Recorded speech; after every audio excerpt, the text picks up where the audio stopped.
Hoje nós vamos meditar no capítulo 15 do Apocalipse, aleluia. Este capítulo 15, ele é a conclusão do texto maior que nós vimos aí até agora dentro do Apocalipse, que trouxe os relatos dos acontecimentos indicados neste livro como os acontecimentos da sétima trombeta, a última trombeta. Então nós passamos pelos 7 selos e com o capítulo 15 estamos encerrando agora as 7 trombetas. A partir do capítulo 16, que vamos ver no sábado, nós vamos ver então os últimos flagelos, que são as 7 taças, ou os 7 cálices da justa ira de Deus ou da cólera de Deus. Então, essa conclusão da sétima trombeta, cujo título é, diga, consumação da cólera. Na verdade, é apenas essa consumação da cólera, é apenas uma preparação para a forma como a grande tribulação vai terminar com os 7 cálices, as 7 trombetas da justa ira de Deus. Então daqui a pouco nós vamos ler o capítulo 15 do Apocalipse, né? Aliás, vamos ler agora e depois eu vou falar para vocês o que eu ia dizer antes aqui, que o Espírito de Deus colocou no meu coração. Mas vamos ler o Apocalipse 15, que tem apenas 8 versículos. Apenas 8 versículos. Vamos ler juntos? Todos. Vi no céu outro sinal, grande e admirável. 7 anjos, tendo os 7 últimos flagelos, pois com estes se consumou a cólera de Deus. Vi como que um mar de vidro mesclado de fogo, e os vencedores da besta, da sua imagem e do número do seu nome, que se achavam em pé no mar de vidro, tendo harpas de Deus, e entoavam o cântico de Moisés, servo de Deus, e o cântico do Cordeiro, dizendo: grandes e admiráveis são as tuas obras, Senhor Deus Todo-Poderoso. Justos e verdadeiros são os teus caminhos, ó Rei das nações. Quem não temerá e não glorificará o teu nome, ó Senhor? Pois só tu és santo. Por isso todas as nações virão e adorarão diante de ti, porque os teus atos de justiça se fizeram manifestos. Depois destas coisas, olhei e abriu-se no céu o santuário do tabernáculo do testemunho, e os 7 anjos que tinham os 7 flagelos saíram do santuário, vestidos de linho puro e resplandecente, e cingidos ao peito com cintas de ouro. Então, um dos 4 seres viventes deu aos 7 anjos 7 taças de ouro, cheias da cólera de Deus, que vive pelos séculos dos séculos. O santuário se encheu de fumaça procedente da glória de Deus e do seu poder. E ninguém podia penetrar no santuário enquanto não se cumprissem os 7 flagelos dos 7 anjos. Aleluia. O versículo 1: vi no céu outro sinal grande e admirável, 7 anjos, tendo os 7 últimos flagelos, pois com estes se consumou a cólera de Deus. Repitam.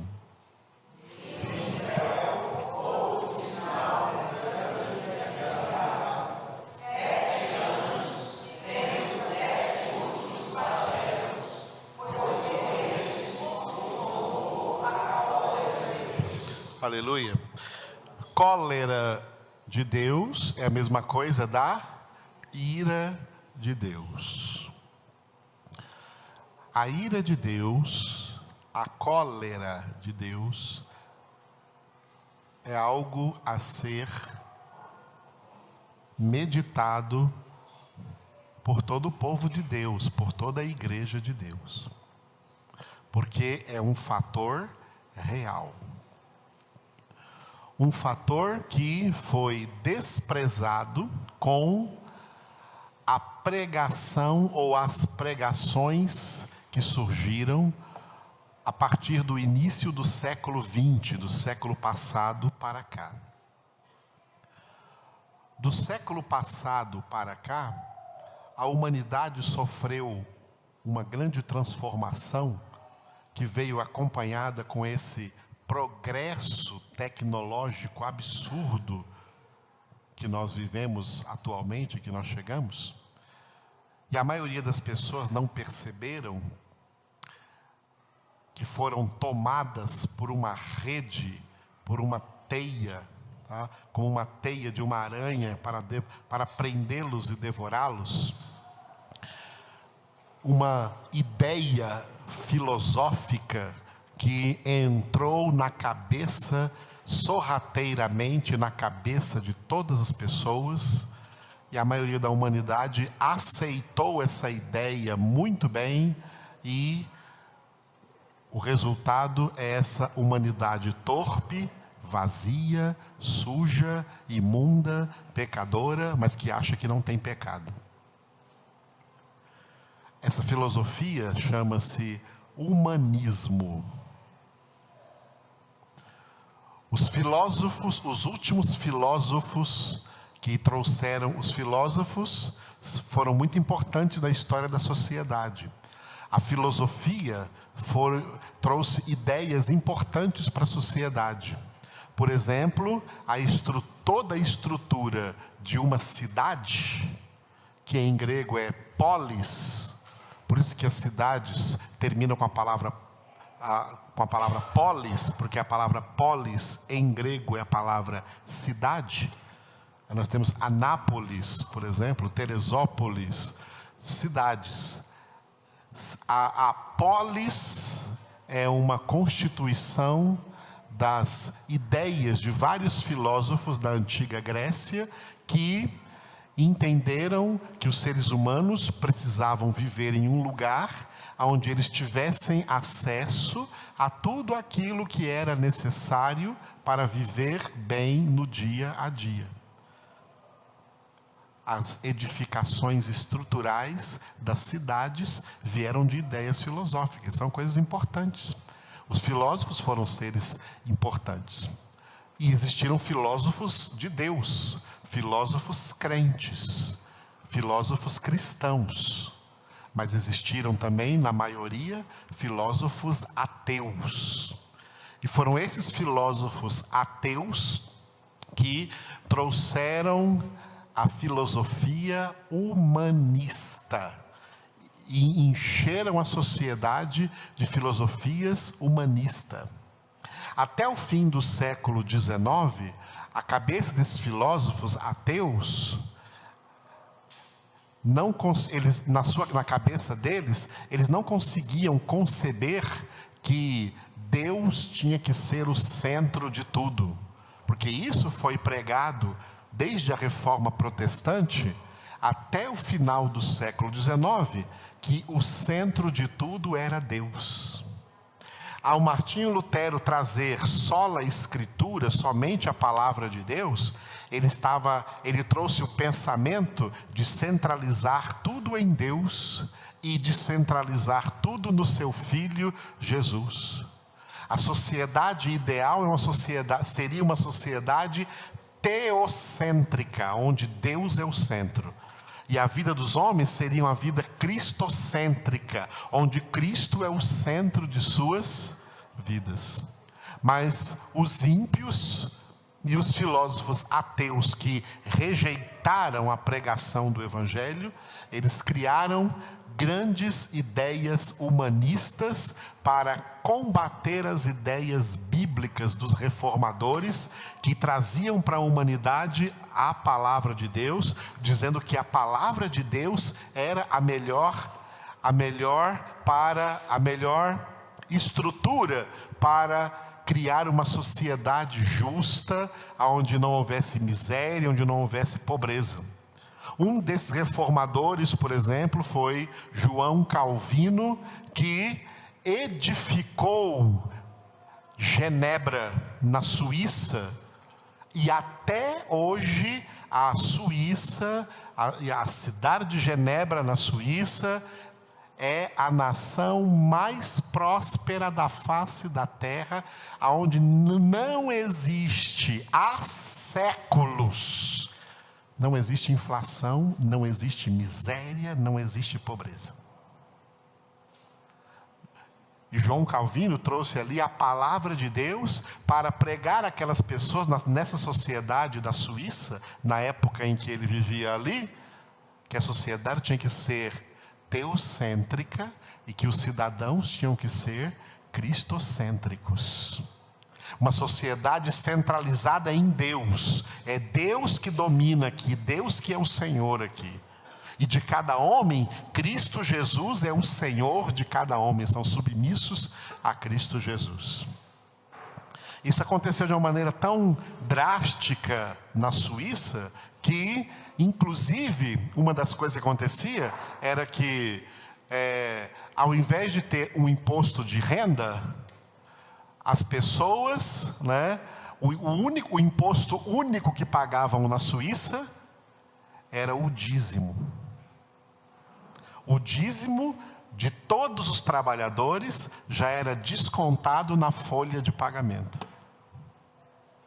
Os 10%, porque eles entendiam que isso era de Deus e que, para que houvesse justiça em uma cidade, um país centralizado pela palavra de Deus, as pessoas não teriam miséria, não teriam criminalidade, não teriam problemas que estão aí explodindo, por exemplo, aqui no Brasil e em tantos outros lugares.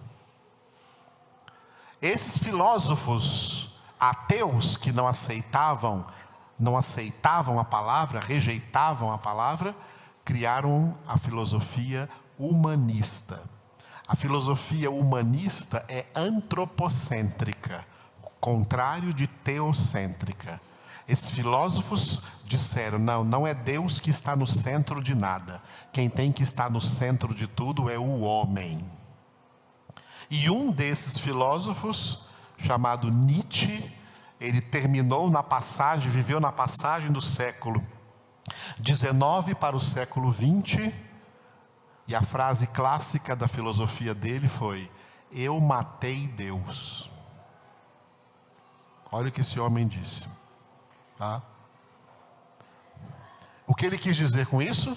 Eu consegui tirar Deus da cabeça das pessoas, e eu provei para elas que elas é que são importantes e não Deus, que elas têm que buscar a felicidade delas, que elas têm que ser o centro de tudo. Isso é o humanismo. Além desse filósofo aí, ateu, muitos outros o acompanharam. E as ideias humanistas, desde o princípio do século XX, invadiram as mentes das pessoas de todas as nações, de todas as culturas. Elas invadiram as escolas, entraram nos livros de escolas desde crianças até todas as faculdades, todas as universidades. Todas as disciplinas estudadas, todas as áreas de estudo foram contaminadas pelo humanismo. E a pregação do Evangelho também passou a ser uma pregação humanista, de tal modo que o homem não é mais o servo de Deus, mas Deus é que é o servo do homem, e Deus é que é obrigado a abençoar o homem, Deus é que é obrigado a salvar o homem, Deus é que é obrigado a curar o homem, Deus é que é obrigado a abrir porta de emprego para o homem. O homem não ora mais a Deus: Senhor, faça-se a tua vontade. A oração passou: Senhor, faça a minha vontade. É por isso que tem igrejas que começam até o ano aí com projetos de vida, porque isso significa o quê? Os homens fazendo projetos e apresentando para Deus os seus projetos, para Deus abençoar os seus projetos. Eles não querem saber dos projetos de Deus, eles não querem saber dos propósitos de Deus, eles querem que Deus abençoe os seus projetos, porque Deus não é o centro da vida deles, o centro da vida deles são eles mesmos.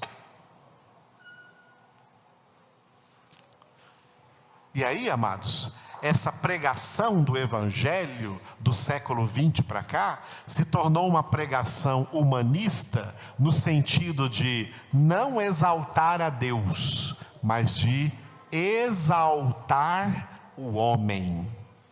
E no sentido de exaltar o homem, o maior tema evangélico pregado desde do início do século 20 para cá, nesse evangelho humanista, o maior tema bíblico que é usado aí nas pregações de todas as igrejas denominacionais protestantes é o amor de Deus.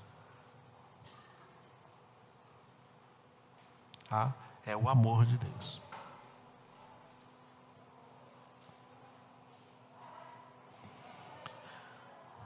A pregação do Evangelho não pode começar com o amor de Deus. Não pode. Não era assim que as pregações dos profetas começavam. Não era assim que as pregações de Jesus começavam. E não era assim que as pregações da igreja começaram. Os profetas, Jesus e os apóstolos, eles não pregavam o amor de Deus. Eles pregavam o arrependimento dos pecados. A pregação primária do Evangelho era o arrependimento dos pecados. João Batista é considerado o último profeta da antiga aliança. E ele encerra, ele veio no início, o único profeta que viu Jesus, porque os outros profetizaram e não viram Jesus, Jesus veio depois deles. Mas o último profeta do Antigo Testamento, João Batista, ele viu Jesus. E a mensagem que ele veio trazer foi arrependimento. Abra em Mateus, capítulo 3, versículo 2. Mateus capítulo 3, versículo 2. O versículo 1 diz assim, naqueles dias apareceu João Batista pregando no deserto da Judeia.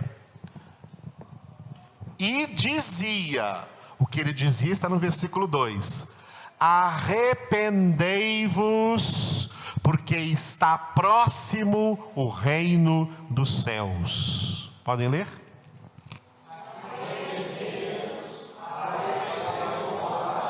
Não, só o 2.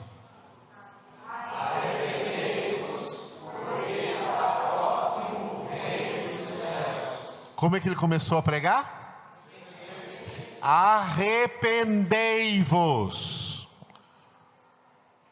João Batista apareceu pregando assim, Deus ama vocês. Essa foi a pregação de João Batista? Em tudo que nós temos na Bíblia, porque isso aqui é só o começo, geralmente nos inícios dos evangelhos, pega tudo que João Batista falou. Ele falou alguma vez do amor de Deus? João Batista falou alguma vez do amor de Deus? Em nada do que João Batista falou, ele falou do amor de Deus. A pregação de João Batista era anunciando arrependimento.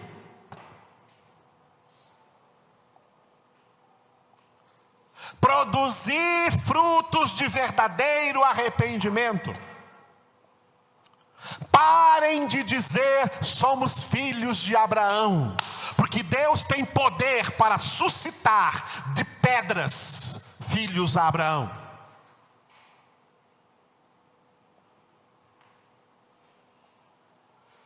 Eu sou a voz que clama no deserto, preparai o caminho do Senhor, endireitai o que está torto, tornai retos os caminhos escabrosos. Isso aqui é um resumo da pregação de João Batista, foi isso que ele pregou. Em algum lugar ele pregou, Deus ama vocês? Não, ele não pregou não. Ele pregou, arrependei-vos. Arrependei-vos.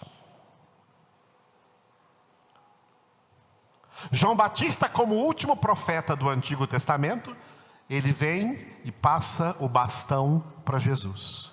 Jesus é o profeta do Novo Testamento, o profeta da nova aliança.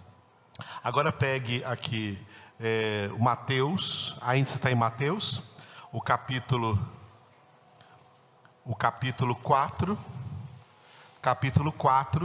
versículo 17, e veja como Jesus começou a pregar. Mateus 4,17, agora não é mais João Batista, agora é Jesus. E Jesus prega assim, ó: daí por diante, passou Jesus a pregar e a dizer: arrependei-vos, porque está próximo o reino dos céus. Repita. Daí por diante, passou Jesus a pregar e a dizer: arrependei-vos, porque está próximo o reino dos céus. Jesus está iniciando a pregação da nova aliança com as mesmas palavras com as quais João Batista, como último profeta da antiga aliança, encerrou a pregação daquela aliança. A pregação não mudou, então. Dos profetas para Jesus, a pregação é a mesma. Vocês ouviram aí na vida de conversão de vocês, né? E também foram levados a dizer assim, ó, para muitas pessoas: Jesus te ama. Foi ou não foi? Ouviu ou não ouviu? Jesus estava aqui, ó. Esse Jesus que te ama estava aqui, ó. Jesus disse assim, ó: eu amo vocês. Ele disse? Foi assim que ele começou a pregar? Não. Como é que ele começou a pregar? Arrependei-vos.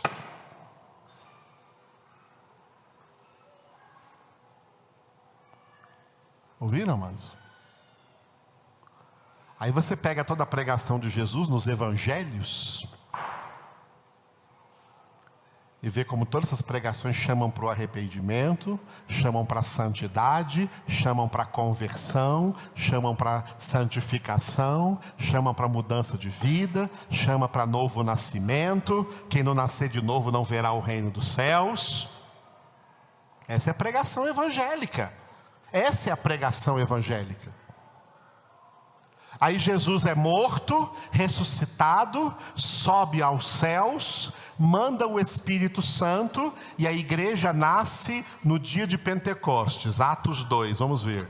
Atos capítulo 2, nasce a igreja. Os primeiros discípulos, junto com os apóstolos, são cheios do Espírito Santo, e o apóstolo Pedro prega no dia de Pentecostes. O apóstolo Pedro prega no dia de Pentecostes, baseado no livro do profeta Joel. Acontecerá nos últimos dias que eu derramarei do meu espírito sobre toda a carne. vossos filhos e filhas profetizarão. E aí Pedro prega dizendo que essa palavra se cumpriu, o Espírito Santo veio, porque Jesus Cristo que eles mataram, foi ressuscitado por Deus, Deus o fez Senhor e Cristo, e Pedro pregou assim, em nome dele e dos outros demais discípulos, nós somos testemunhas disso. Quando Pedro acabou de pregar tudo isso, olha o que aconteceu com as pessoas. Veja aí, eu quero que você veja no versículo. A última palavra de Pedro foi no versículo 36, ó. Esteja absolutamente certa, pois, toda a casa de Israel, de que a este Jesus que vós crucificastes, Deus o fez Senhor e Cristo. Olha o resultado da pregação, versículo 37. Ouvindo eles estas coisas, compungiu-se-lhes o coração e perguntaram a Pedro e aos demais apóstolos. O que eles perguntaram? Que faremos, irmãos? Repita a pergunta. Depois que Pedro pregou tudo aquilo, diante dessa pregação, eles perguntaram então: que faremos, irmãos? Aí Pedro retomou a palavra no versículo 38, respondeu-lhes Pedro: arrependei-vos, e cada um de vós seja batizado em nome de Jesus Cristo, para a remissão dos vossos pecados, e recebereis o dom do Espírito Santo. Repita.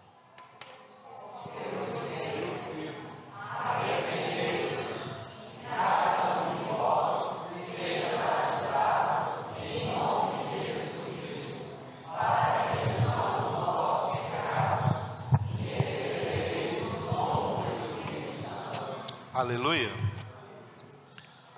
João Batista encerra o Antigo Testamento com a pregação: arrependei-vos. Jesus começa o Novo Testamento com a pregação: arrependei-vos. Pedro começa o ministério de pregação da Igreja de Cristo que nasceu no dia de Pentecostes com a pregação: arrependei-vos. Pedro pregou aqui em Atos 2. Aí em Atos 2, você pode localizar aí na sua Bíblia algum versículo onde Pedro pregou assim: Deus ama vocês. Está aí nessa pregação? Jesus ama vocês. Está escrito em algum versículo? Pedro disse isso aí? Mas ele disse: arrependei-vos. Os crentes nas igrejas hoje, a partir do século 20 para cá, nem desconfiaram que a mensagem de arrependimento não existe mais, que mensagens contra o pecado não existem mais, que mensagens de conversão não existem mais. Só existe mensagem dizendo: Deus te ama, Jesus te ama, Deus te ama, Jesus te ama.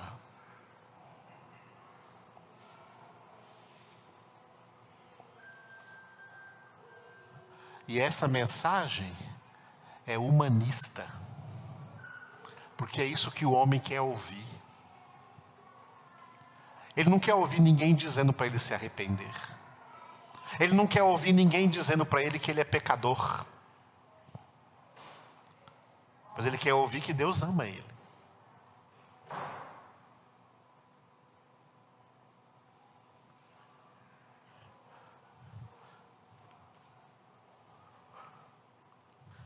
Não é o amor que transforma. E não é o amor que salva. É a verdade. É a verdade que transforma. É a verdade que salva. É a verdade que liberta.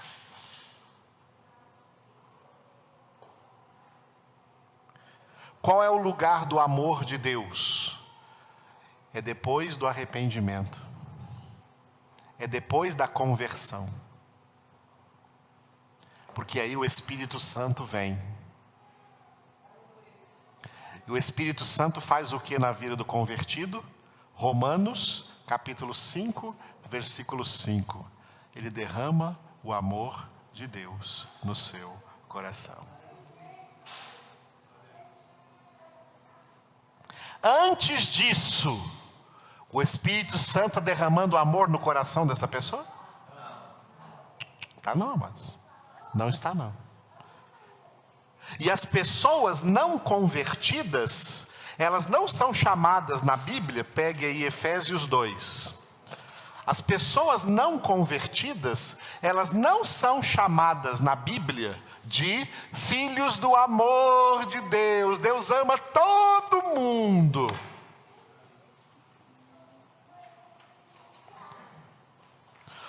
Paulo diz aqui sobre a inspiração do Espírito, né? Nos versículos de 1 a 3, vamos ler juntos, Efésios 2, de 1 a 3. Todos abriram Efésios 2? Amém? De 1 a 3, vamos ler.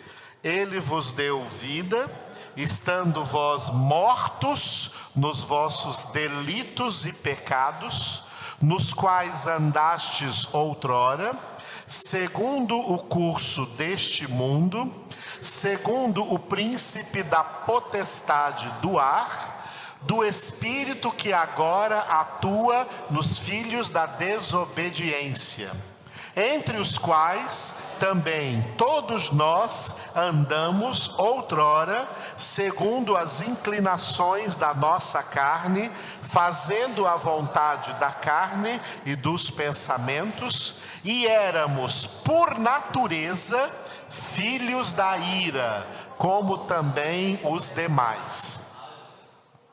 O final do versículo 2 tem a expressão, repita aí, ó, filhos da desobediência.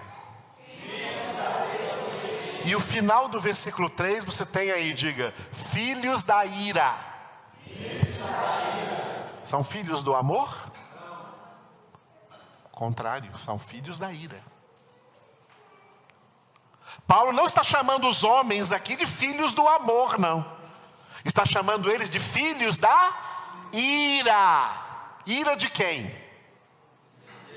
Ira de Deus. Cólera de Deus. Eu acabei de falar que sobre o convertido, no coração do convertido, o Espírito Santo é quem atua. O Espírito Santo é quem atua e derrama o amor de Deus no coração do convertido. Agora o versículo 2 diz aqui que quem atua no não convertido não é o mesmo Espírito Santo. Quem é que atua neles? É o príncipe da potestade do ar, o espírito que atua nos filhos da desobediência.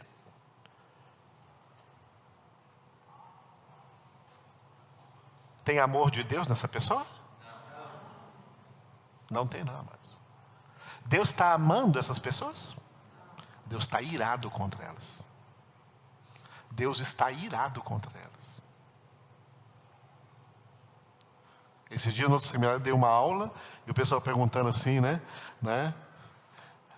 O que eu devo falar para as pessoas quando eu estou evangelizando? Que Deus, assim, Deus te ama? Eu falo assim, não, diga assim, Deus está irado com você. É assim que você deve evangelizar. Deus está irado com você. Porque você está em pecado. E o pecado é abominável aos olhos de Deus. Deus está irado com você.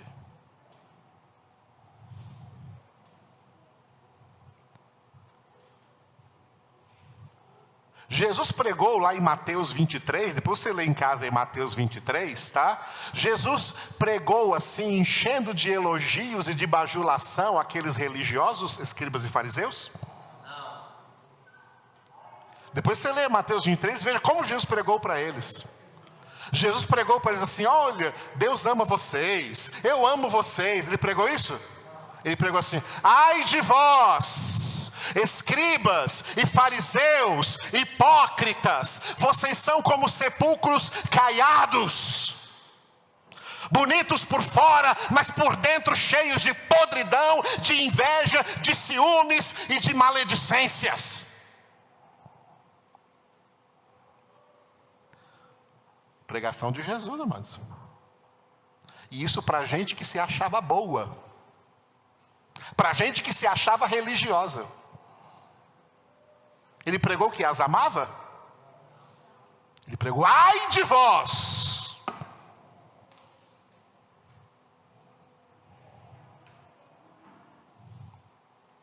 Parece que as pessoas esqueceram totalmente do que é Bíblia, do que é palavra de Deus. A ira de Deus é real. Quem veio aqui na aula da sexta-feira, viram o que está escrito no capítulo 1 de Romanos, versículo 18. Lá não está escrito assim, que o amor de Deus se revela do céu. Lá está escrito assim, ó: a ira de Deus se revela do céu. Contra toda injustiça, contra toda impiedade e injustiça dos homens que detêm a verdade pela injustiça. Aí Deus está amando eles? Estão no pecado, estão no alcoolismo, estão na bebedeira, estão na droga, estão na prostituição, estão na fornicação, estão no adultério, estão na roubalheira, e Deus está amando eles. Está correto isso, amados? Não, a ira de Deus está se revelando do céu contra eles. É isso que a Bíblia diz. A ira de Deus está se revelando do céu contra eles. Continue pregando o amor de Deus para o pecador, e o pecador se sente justificado no seu pecado, porque Deus o ama apesar dos seus pecados. Aí vai ver qual vai ser o final da vida dele.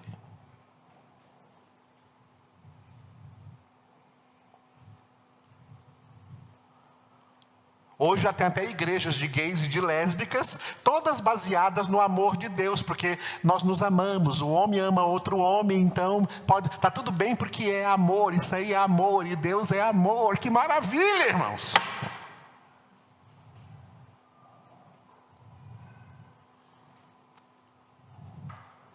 Deus está irado. Os cálices da ira de Deus estão sendo cheios para se derramar sobre essa humanidade corrupta, maligna, desgraçada, porque não tem a graça, ímpia.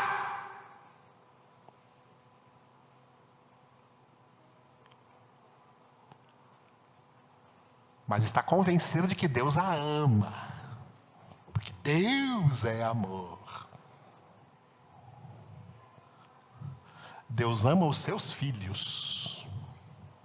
O amor de Deus é para os seus filhos. E os seus filhos são os convertidos. Os seus filhos são os que se santificam. Os seus filhos são os que o imitam. Os seus filhos são os que o obedecem. Os seus filhos são os que o amam. E o céu é para os que o amam. Nem olhos viram, nem ouvidos ouviram, e nem o coração humano imaginou o que Deus tem preparado para todo mundo, para aqueles que o amam. Romanos 8:28. Todas as coisas concorrem, cooperam para o bem de todos, para o bem daqueles que amam a Deus. E quem é que ama a Deus? João 14:23. Jesus declarou: se alguém me ama, guardará a minha palavra. E meu Pai o amará, amará esse aí, que guarda a palavra, que obedece a palavra, que pratica a palavra. E meu Pai o amará. E nós, eu, o Pai e o Espírito Santo, viremos para ele, para essa pessoa aí, e faremos nele a nossa morada. Para quem me ama, guarda a minha palavra. Não é essa geração maligna de seres humanos aí que odeiam a verdade, odeiam a palavra de Deus, vive por aí nas redes sociais, acabando com a palavra de Deus, desonerando a palavra de Deus, desonrando a palavra de Deus. Amantes do mundo, amantes da carne, amantes do pecado, mas acreditam, viu? Que Deus é amor, por isso eles podem fazer o que eles quiserem. É um amor libertino, um amor que deixa eles fazerem o que quiserem, e está tudo bem, vai todo mundo para o céu. Que maravilha, o céu vai ser um carnaval. Essa é a ideia do mundo. Que tudo quanto é carnavalesco vai estar no céu. Que tudo quanto é folião de carnaval vai estar no céu. Essa é a ideia do mundo, que maravilha.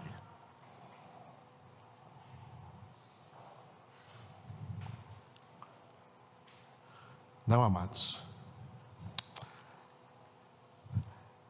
As pessoas estão ludibriadas. As pessoas estão enganadas com pregações falsas, que não confronta o seu pecado, que não trata o seu pecado. Hoje elas querem aplaudir pregadores que lhes enalteçam e lhes exaltem. Pregadores que lhes façam rir, como os famosos que tem aí hoje da República do stand-up. Pregadores que contem piada para você rir. Aí tem que rir, tem que ir para a igreja para rir. Tiago pregou sobre isso, Tiago 4, transforma o teu riso em pranto. No mesmo texto que ele diz, sujeitai-vos diante de Deus e humilhai-vos diante da poderosa mão de Deus. Amados, a coisa é séria. Os cálices estão se enchendo.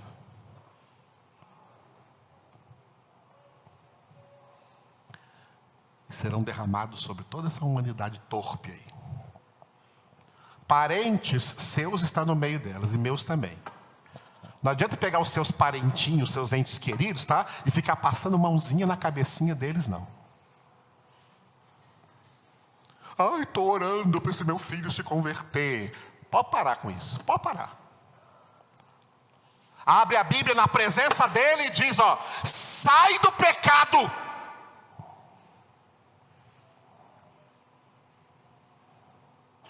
Aí você é verdadeiro pai, verdadeira mãe, realmente você ama essa pessoa que é seu ente querido.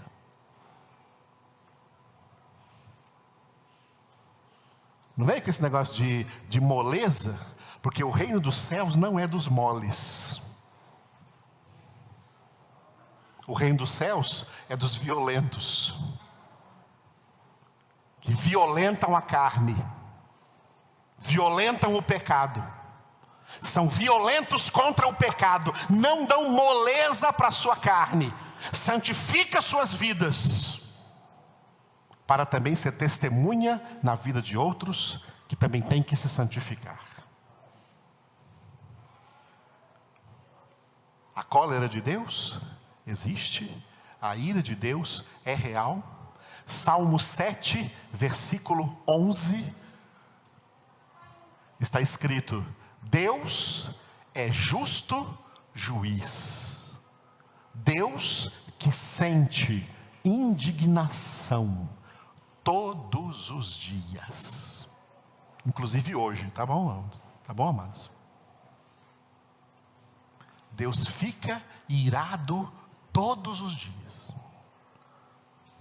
As misericórdias de Deus se renovam cada manhã. Lamentações 3:22. Cada manhã de um novo dia, as misericórdias de Deus se renovam, para dar a essa humanidade mais um dia, para eles ouvirem a palavra, se arrependerem, se converterem. Mas eles não ouvem, então Deus fica indignado todos os dias. De acordo com o Salmo 7, versículo 11. Indignado, todos os dias, com essa humanidade hipócrita. E nós vigiemos para não sermos hipócritas. A palavra de Deus está aqui muito bem pregada e anunciada para vocês. Ai de vocês, se não praticarem essa palavra que vocês estão recebendo. Que muitos por aí não estão mais recebendo há muito tempo. Que tudo que recebem são mensagenzinhas humanistas de bajulação, profetas de bajulação, dizendo que Deus vai te honrar, Deus vai te exaltar, Deus vai fazer isso para você, Deus vai fazer aquilo para você. Não vai não, Ele vai lançar você no lago de fogo e de enxofre. É isso que Deus vai fazer. Se não se converter. Aliás, continua lendo o Salmo 7 aí para você ver. O Salmo 7 continua dizendo aí, ó, logo depois do versículo 11, aí, versículo 12 para frente. Se o homem não se converter, Deus afiará a sua espada, preparará o seu arco, e ele já o tem pronto. Palavrinha boa de amor de Deus, né, irmãos? Está aí no Salmo 7 o que eu falei agora? Está aí no Salmo 7? Você está olhando aí? Teve pelo menos curiosidade de ver aí? Será que o pastor está falando a verdade? Deixa eu ver esse negócio no Salmo 7 aqui. Está aí no Salmo 7 isso aí?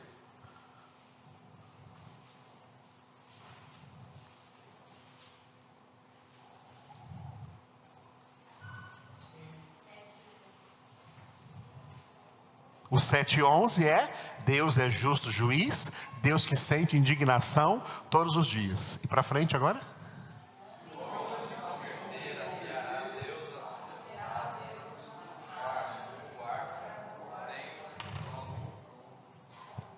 E aí, irmãos? Vocês viram? O que essas pregações fizeram foi alargar, ou tentar alargar na cabeça das pessoas, alargar a porta estreita e alargar o caminho apertado. Eles tentaram, seguindo o coro que já vinha de séculos da pregação, da abominável pregação católica, quiseram facilitar o céu para as pessoas. O céu não é fácil, não. Jesus disse que não é fácil. Ele disse que a porta é estreita e que o caminho é apertado. E o apóstolo Pedro, 1 Pedro, 4,18? Confere esse aí. É com dificuldade que o justo é salvo. Se é com dificuldade que o justo é salvo, onde vai comparecer o ímpio? Sim, o pecador. O pecador vai para o céu porque Deus o ama, não é verdade, irmãos? É verdade isso, irmãos? É mentira, irmãos. Deus está irado. Eles são filhos da desobediência, eles são filhos da ira. O Espírito de Deus não atua neles, não. É o Espírito de Satanás que atua neles, que atua nos filhos da desobediência. Não tem o Espírito de Cristo. Romanos 8 está escrito: quem não tem o Espírito de Cristo não pertence a Cristo. O amor de Deus não está sobre eles, não. A ira de Deus está sobre eles.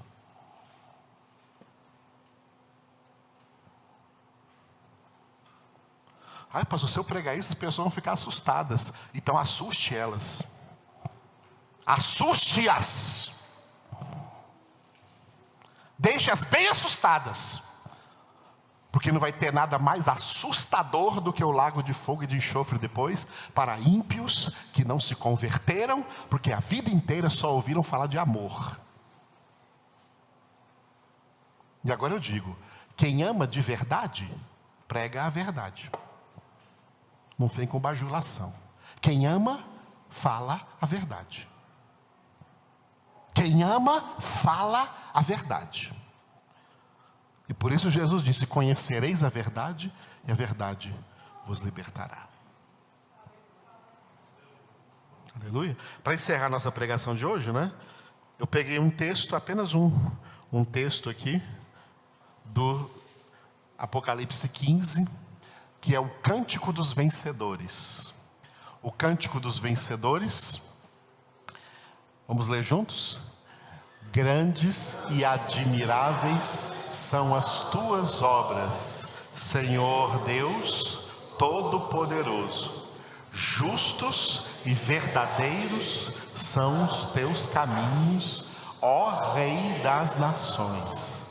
Quem não temerá e não glorificará o teu nome, ó Senhor? Pois só tu és santo. Por isso todas as nações virão e adorarão diante de ti, porque os teus atos de justiça se fizeram manifestos. E eu citei ali embaixo João 3,16, que é o versículo que se tornou, do século 20 para cá, o versículo que se tornou globalmente conhecido. A humanidade inteira não conhece nada do resto da Bíblia, mas João 3,16 eles conhecem.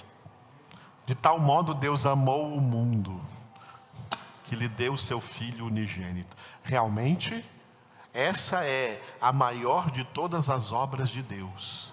Ele nos deu o seu Filho unigênito. Agora, para que Ele deu o seu Filho unigênito? Quem é o Filho unigênito? O Filho unigênito, Jesus, Ele é o Verbo de Deus. Ele é a Palavra de Deus. Ele é a verdade absoluta de Deus. O Pai deu a palavra. Ao dar Jesus, Ele estava dando a sua palavra. Ele estava dando a sua doutrina. Ele estava dando a sua verdade. Quem rejeita essa palavra, quem rejeita essa doutrina, o amor vai salvá-lo? Não. É por isso que eu falei no início, o amor não salva. Quem salva é a verdade. A palavra é a verdade. A palavra é a verdade. Santifica-os na verdade. A palavra é a verdade. A tua palavra é a verdade. Ele amou tanto que deu a palavra. Ele amou tanto que deu a verdade. Jesus disse, eu sou o caminho e a verdade e a vida. Ninguém vem ao Pai senão por mim. Ele amou tanto que deu a palavra. Agora, quem rejeitar essa palavra, esse amor, vai salvá-lo? A salvação não está no amor, a salvação está na palavra, a salvação está na verdade, porque a verdade é Jesus.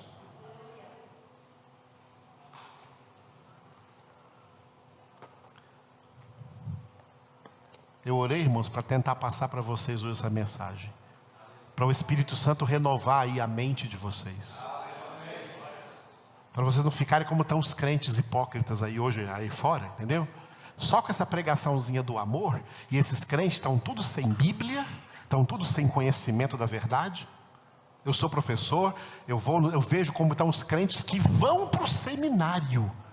Os que vão, amados, para o seminário, o quanto eles vão para o seminário ignorantes de Bíblia.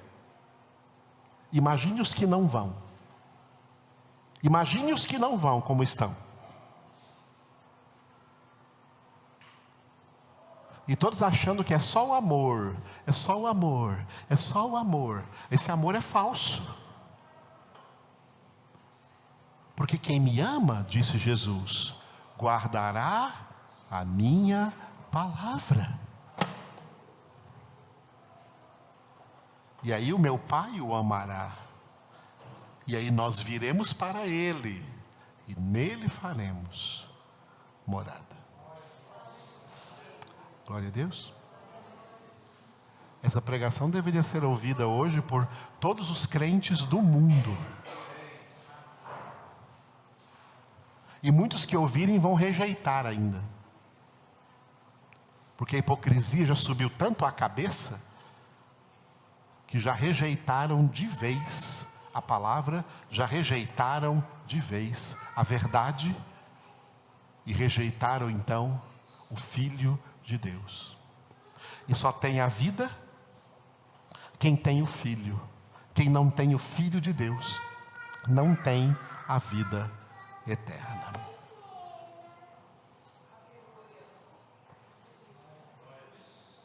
Curva a sua cabeça aí agora. Curvemo-nos na presença do Senhor nessa noite. Obrigado por essa palavra, Senhor. A tua palavra que é a verdade, Senhor. A verdade absoluta. Nós não podemos nos afastar, Senhor, nenhum milímetro dessa verdade, Senhor. Como tu disseste, Pai, lá no Antigo Testamento, como disseste para Josué, estás dizendo para nós agora: seja forte e corajoso, para não te desviares, nem para a esquerda, nem para a direita, de todas estas palavras deste livro da lei. Que nós guardemos a tua palavra, que nós obedeçamos a tua palavra. E eu oro em particular agora pela nossa congregação aqui, os irmãos que aqui estão presentes. E eu coloco nessa oração os que também deveriam estar presentes, mas não estão. Oh Senhor, o Senhor tem nos dado boas palavras, palavras que têm o poder de nos levar para o céu, porque têm o poder de nos santificar. Que nós não sejamos como Estevão pregou para aqueles homens lá em Atos capítulo 7, aqueles homens religiosos, que nós não sejamos desprezadores da palavra que é do Senhor, da palavra que não é de homens. Mas como Paulo escreveu para os Tessalonicenses, que nós sejamos como aqueles que recebem essa palavra, não como palavra de homens, mas como ela em verdade é a tua palavra, que está produzindo fruto em nossa vida. É o que oramos a Ti, ó Deus. Oramos a Ti em nome de Jesus. Como aquele menino que entrega em Tuas mãos, que entregou em Tuas mãos, Jesus, 5 pães e 2 peixinhos. Nós entregamos a Ti, Senhor, 4 reuniões que fazemos aqui por semana, para que a Tua palavra seja multiplicada em nossos corações, e nós sejamos alimentados e fortalecidos, para nos santificar, e poder um dia estar definitivamente na Tua presença. Obrigado, Senhor. A Ti a glória, a Ti a honra, a Ti o louvor. Aleluia.